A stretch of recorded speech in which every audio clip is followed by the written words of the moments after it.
Bonjour à tous, c'est Hugo, bienvenue sur cette vidéo d'introduction à la Smart Money Concept. Ça fait un petit moment que je fais des vidéos sur le SMC, mais j'ai de plus en plus de nouvelles personnes qui ne connaissaient pas avant, qui viennent donc d'autres chaînes YouTube, mais qui n'ont pas donc ces concepts en tête. Ils ont les concepts classiques, Threadline, Ishimoku, RSI, des choses comme ça, mais pas les concepts de la Smart Money. Donc aujourd'hui, je vais vous faire une introduction à la Smart Money Concept. Premièrement, il faut savoir que cette approche a été popularisée par ICT, Inner Circle Trader, donc sous le nom de Michael Huddleston. Pour ceux qui ne savent pas, ICT a une chaîne YouTube, d'accord? C'est un anglais, un américain qui donc vous présente le marché sous la façon Smart Money Concept. Quelle est la différence entre SMC et ICT? Ça, c'est une question qui revient énormément dans les commentaires et même sur Internet, il y en a pas forcément. SMC, on va dire que c'est la méthode et ICT, c'est le créateur. C'est pour ça que vous voyez sur YouTube, stratégie ICT SMC, formation ICT SMC, etc. Les deux termes sont liés. Vous avez le concept et vous avez le créateur. Donc certaines personnes vont dire je trade ICT, d'autres vont dire je trade SMC. C'est exactement la même chose. Dans tous les cas, on se base sur le Smart Money Concept, donc l'argent intelligent.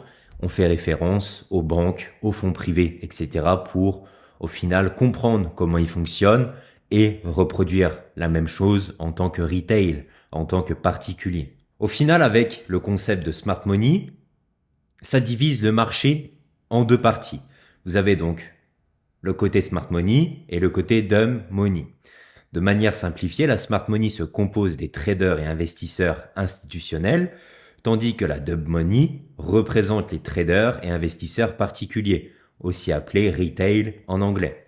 Que si vous utilisez la stratégie ICT-SMC, le but ce sera de trader comme les institutionnels et entre guillemets quitter le côté des particuliers qui font SL. Bien sûr, il y a des particuliers qui s'en sortent très bien avec les méthodes classiques, mais de manière générale, la plupart des retails sont perdants sur le marché.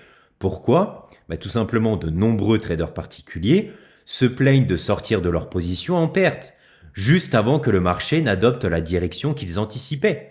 Ça, je me rappelle que quand j'ai commencé le trading et que j'étais sur les méthodes classiques, d'accord? Threadline, RSI, etc. Par exemple, on avait ici un marché haussier, d'accord? Ici, personnellement, je traçais mes trendlines. Et quand le marché arrivait ici, je me disais, je vais prendre un long et je vais me positionner derrière cet ancien plus bas et on continue la tendance du marché, ce qui est logique. On me dit toujours de trader dans le sens de la tendance.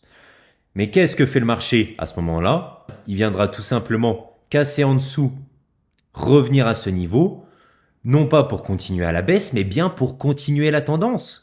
Et ce mouvement, aussi appelé un faux breakout dans le langage commun, pourquoi il apparaît sur le marché? Pour tout simplement prendre la liquidité. La liquidité de qui? Premièrement, de moi qui me place ici sur ce canal, d'accord? Donc, j'ai mon SL derrière et je me fais prendre mon SL, mais aussi, ici derrière ce plus bas, vous avez encore de la liquidité. Donc, vous avez deux choses. Premièrement, des personnes qui placent leur SL derrière ce plus bas et deuxièmement, des personnes qui placent leur SL derrière cette trendline, d'accord? Ici, qui pensaient qu'on allait directement continuer cette hausse, mais au final, la Smart Money, pour se placer sur le marché et continuer cette hausse, elle a besoin de vos ordres. Elle a besoin de contrepartie pour ses trades. Je vous rappelle que la plupart des marchés sont des marchés OTC, c'est-à-dire que si vous gagnez sur le marché 10 euros, c'est que quelqu'un a perdu 10 euros. L'argent ne s'invente pas sur les marchés, c'est tout simplement des transactions. Donc là, la Smart Money, elle, bien sûr, elle ne rentre pas avec 10 lots sur le marché, mais elle rentre avec des milliards. Et donc, pour essayer de placer ses ordres, elle viendra prendre la liquidité, mais au final, voilà, on continue le mouvement principal.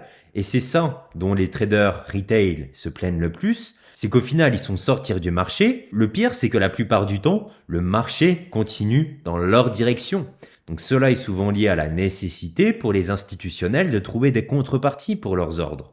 Une situation connue sous le nom de manipulation ou de piège de marché, présente dans les bull traps et bear traps. Donc c'est ce que je vous disais juste avant, c'est les faux breakouts, c'est les pièges créés par la Smart Money pour absorber cette liquidité.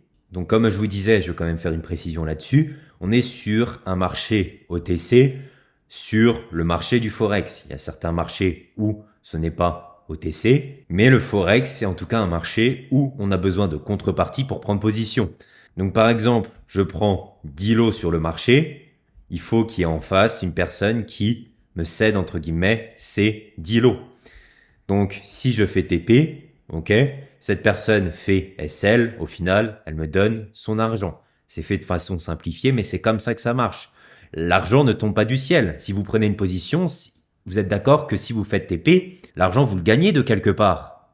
Il n'est pas créé virtuellement.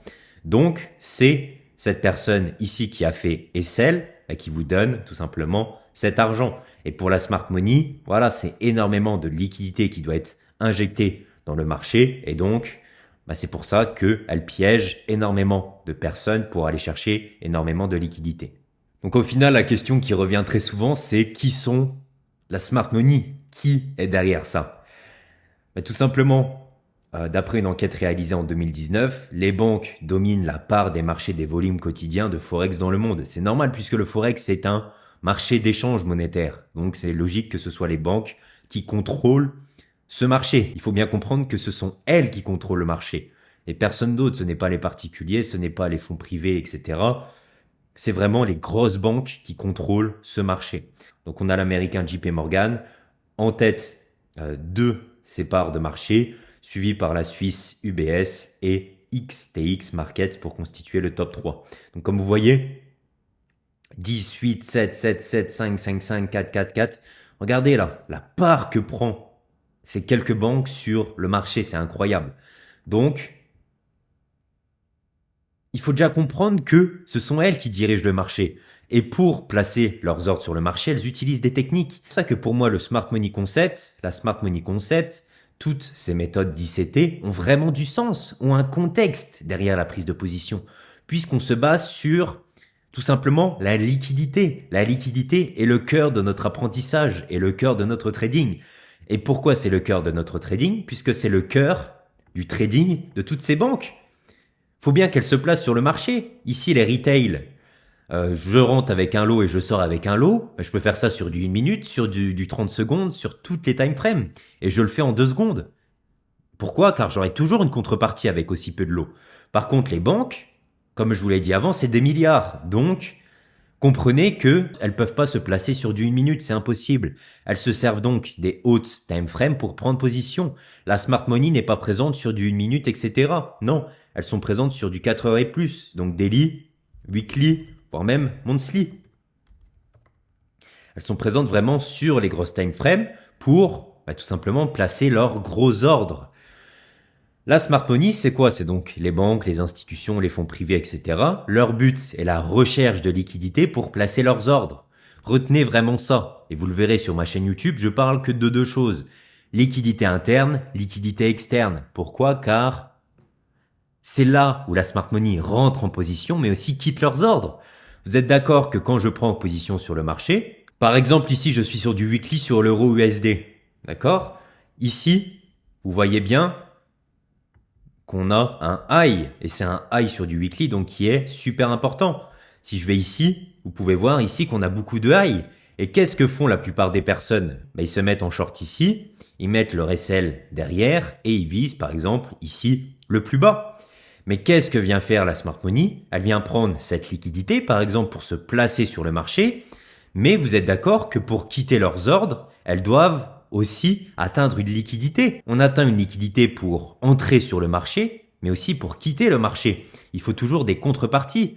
Et donc, si je rentre ici, où est-ce que je vais quitter mes positions? Tout simplement derrière un plus bas, et donc derrière celui-ci. Vous voyez ici, là, c'est ce qu'on a fait. On est revenu vraiment de très peu, mais on est revenu à ce niveau et on fait une rejection.